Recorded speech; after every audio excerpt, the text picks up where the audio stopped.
Hey, folks, my guest today is Hans Ott. He's a software engineer with a strong interest in domain driven design and functional programming, deeply in love with clean code, and he'll do anything to motivate other developers to leave the campground cleaner, as they say. He's now building Journy.io. That's with no E, helping you better manage customer data across all your teams. Hans, are you ready to take us to the top? Yes, yes. So Journy.io is a customer data platform. We're especially focused on the B2B. So we basically collect data from all kinds of sources, and then we create like unified customer profiles of users and accounts within your product. And then you can use this data to calculate like which customers are healthy and which kind of stage they are. Are they qualified for your product? Like, have they tried out this feature, this feature? And then basically try to detect churn and then sync all this data back to all the tools you're already using, like your CRM, like HubSpot, for example, or Intercom for chatting with your customers. And so we want to share all that data, all build this intelligence in one place and share this knowledge to all the tools you're using. You can add really interesting elements to each of our customers' profiles. For example, tell me which ones have a healthy score, who's gone through the onboarding, what they pay, who needs attention, things like that. One of the Yeah. things that you're able to give feedback on is the onboarding done or not? How are you able to give other software companies that kind of intelligence? Do they have to install a Journey JavaScript on their site?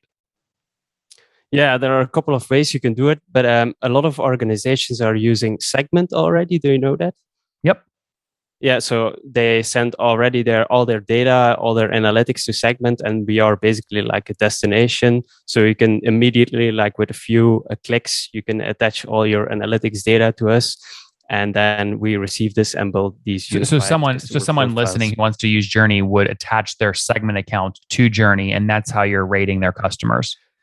That's the fastest way, but of course we also have our own APIs and SDKs that you can use to integrate or to send your analytics data to us. How many companies have connected their analytics to you? Well, we're still like in an early phase in that regard. So we spend a lot of time trying to think. We originally started as like an attribution platform. So which channels and campaigns bring you the most and best customers?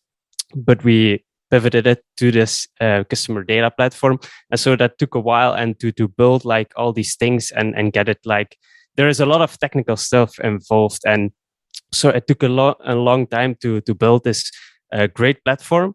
And so there are a lot of moving parts, like you need to have this segment destination, you need to Hans, have what's these the number? APIs. How many connected accounts? Yeah, there are a few accounts onboarding, so and one paying customer. Hey, we love that. You shouldn't be shy to share that. Everyone has to start at zero. Okay, so you Yeah. have one paying customer and how many connected accounts you said? And there are a couple of accounts onboarding right now. Yeah, and Okay. trying out our integration. And what is the one paying? How much are they paying? Well, they are not paying. I think I don't know the number not exactly, but they they don't leverage like all the features that we have right now, and we're trying to push that, of course, that they use all kinds of features. They didn't integrate their product yet, but so I think they are paying €100. Okay, so about 120 US dollars per month, which is great. The reason I ask is this is like a magical moment every founder has to go through is what pricing do you launch with? And obviously you're going to experiment a ton over the next, Yeah, many months, but why did you yeah, pick this price point to start? yeah. So it's based on the number of contacts that you have, because for every contact we have to keep recalculating things and so forth. And so so it's based on the amount of contacts, and you can play with a slider on our website to see what kind of price you would pay. So and how so it scales with your customer base basically. Yep. Yep. So 20,000 contacts would be about €1,000 per month. What's the math behind this? Is it just a ratio you're applying? Well, it's we looked at other people who are in this space and compared with our pricing, and we're actually a lot cheaper than most platforms out there. So I think we have a great pricing at this moment, but of course we still have to test and play with this, of course. Who do you compete with directly? We compete with like a number of, I think, customer success tools. Like there's Vitalia or Sales Machine. I don't know if you know them. So a couple of products out there, but they are really focused on the customer success side, and we want to take it broader than that, and also focus on the sales, because if you have a customer onboarding, they some customers try the right features, and then your sales can focus on the right customers. Because if you have a long list of customers you need to call, you want to prioritize and sort them by their adoption score or whatever. Hans, Any kind of metric. when did you write the first line of code for Journy? I think it was like almost 2 years ago, I think. Okay. But So, we were still, my co-founder and I were still having other jobs. And so it was kind of a side project. And then at some point we decided, okay, we want to take this further, work on it full time. And then we found the seeding, and then did things oh, started. did you raise a seed round of capital? Yes. How much did you guys raise? 450,000. Was that last year? It was like in February, I think. Okay, of this year. Yeah. Okay, and did you raise that on sort of a cap or a priced or a value a note or a priced round? Well, I don't know if I can share these details. Well, was there a valuation attached, or was there a cap on it? Like, was it debt, a convertible note? It was a cap, with a cap. Oh, I see. So obviously, driving a valuation when you're pre-revenue is all about your ability to tell a really good story about what you could build, the value you could create. So, what valuation did you end up raising the 450,000 at? I don't know these exacts actually. Yeah, because my co-founder is more focused on this part, but I don't know the exacts about it. It's been a while since I looked at these things. Well, Hans, I mean, sorry. I imagine someone listening right now is going to go, wait a second. This is the co-founder of a company. They raised capital, and this guy doesn't know how much of the company he sold in the round. He doesn't know the valuation. That would be like one of the main things that every early stage founder would make sure they're focused on, is minimizing dilution. Well, since we didn't, how do I say this? Well, I don't know if I can share these things. Mm-hmm. Well, how much of the company do you own? Let's just talk about your own stuff. Well, I don't want to share this knowledge either. Okay, how many did you find this yourself, or how many co-founders do you have? Well, we're with two co-founders, and so we started the company on ourselves, and then we found the seed. And did you guys just agree at the beginning to just split it right down the middle, or did one of you guys take more because you were investing your own money or leaving a bigger job or something like that? Well, it's very well. It's very even, I would say. Mm-hmm. Mm-hmm. And why is that? You know, sometimes people don't split it evenly, sometimes they split it evenly. But why did you guys decide on even? Well, we think we're both in this journey together, so it's important that we're both as even invested in this project, and so that's super important that we can trust each other and that we are willing to fight both for the same reason. Mm-hmm. Why did you have to? I mean, this doesn't sound like a huge technical problem. You're connecting basically to a Segment API feed and then making it look pretty with these customer cards. Why did you have to go raise capital and sell equity to get this going? Why couldn't you use, a little bit of savings or pre-sell some customers? Because there are like a lot of moving parts, and you're syncing to CRMs, and you don't want to mess up any data, because often these systems don't have any backup systems, or some companies use, but often like your CRM has only this one version, and you can't go roll back, and so you don't want to mess up this data. And so we're really focused on building a great platform, and there are a lot of moving parts in it. You have to build these great APIs that you can use in your product. The developer experience has to be good, and so we needed a lot of functionality to come. It doesn't look like much from the outside, but there are a lot of things that you need to solve, and like identity resolution and all those kinds of things, basically. But there's, I mean, what you just said is if you want to build a great tool, you have to raise money. I can tell you there's a lot of great founders that do not raise money. They pre-sell the idea and they fund themselves and keep all the equity. Why didn't you go that path? Do either you or your co-founder sell? Are you a salesperson? Yeah, Yves more the commercial minded person, but he was also a programmer in his early days, so he knows a lot about the technical stuff as well. How many folks are on the team now today? Just the both of you? No, we're with 5 full-time people working on a product, and then we have some other very talented students who are also like entrepreneurs working for us, and so yeah, we're doing it with that team. Mm-hmm. If we're being conservative and say 5 full-time people at very small salaries, right? You're spending 20, 30, 40,000 bucks a month on headcount annually, that burns through all of your seed money, right? Does that make you nervous? And how do you manage burn?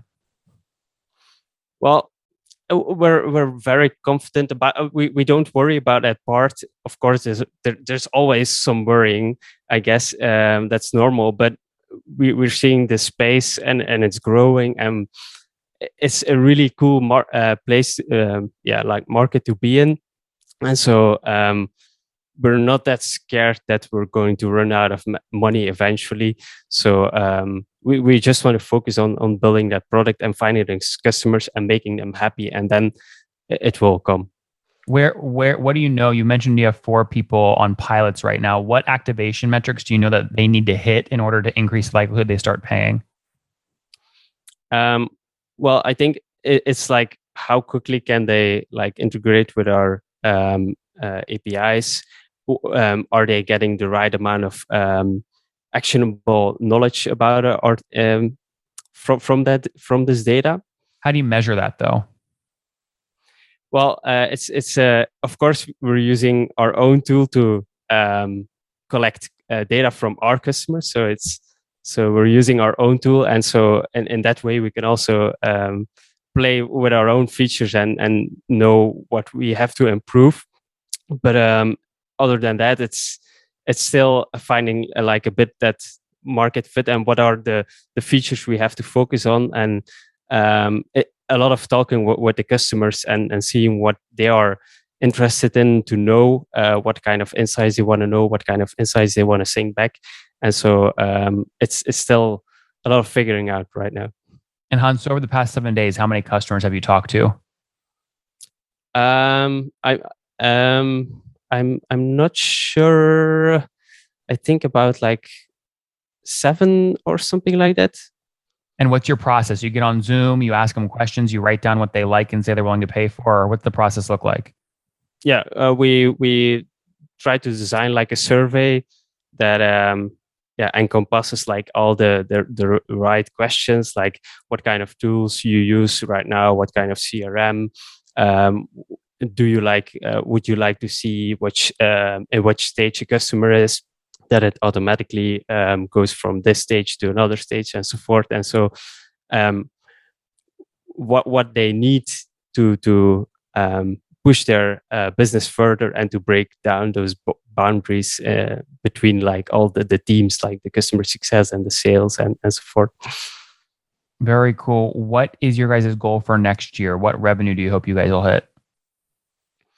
Well, I think our targets were to have like 50 paying customers, and so, but of course, it will be more than that we want. But right now, we're just focused on finding the right feature set and finding the right customers that can support that.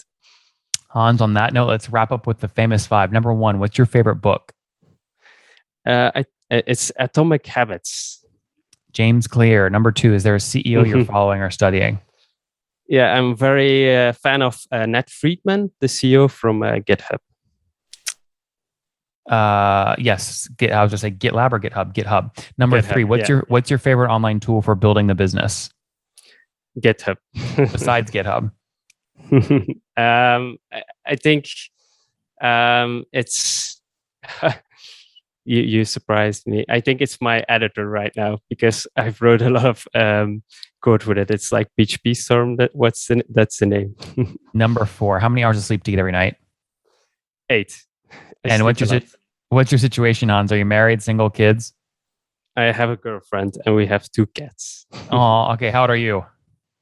I'm 27. 27. Last question. What's something you wish you knew when you were 20? That it's never too late to start learning anything. Like I'm very busy with music as well, and so I should have started earlier with music. I kind of realized this very late, and so it's never too late to start learning anything. Basically, as long as you're passionate. Guys, Journy.io helps you understand which customers are hot, which ones need help. They tie to your segment data and other data sources to tell you that. They started as a side project in 2019, raised some seed capital in February this year, $450,000, and just landed their first paying customer, which we love, at $120 a month, hoping to get 50 paying customers in 2022 as they look to scale with their team of 5. Hans, thank you for taking us to the top. Thank you.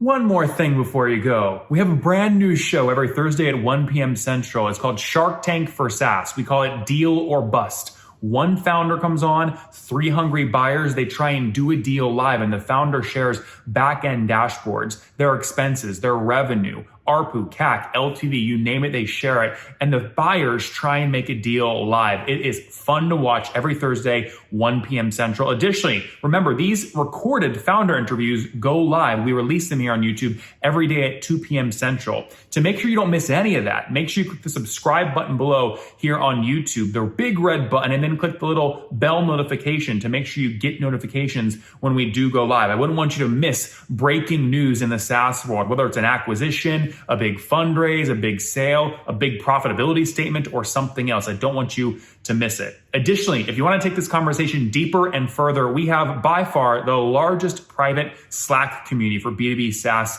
founders. You want to get in there. We've probably talked about your tool if you're running a company or your firm if you're investing. You can go in there and quickly search and see what people are saying. Sign up for that at nathanlatka.com/Slack. In the meantime, I'm hanging out with you here on YouTube. I'll be in the comments for the next 30 minutes. Feel free to let me know what you thought about this episode. And if you enjoyed it, click the thumbs up. We get a lot of haters that are mad at how aggressive I am on these shows, but I do it so that we can all learn. We have to counter those people. We got to push them away. Click the thumbs up below to counter them and know that I appreciate your guys' support. All right, I'll be in the comments. See ya.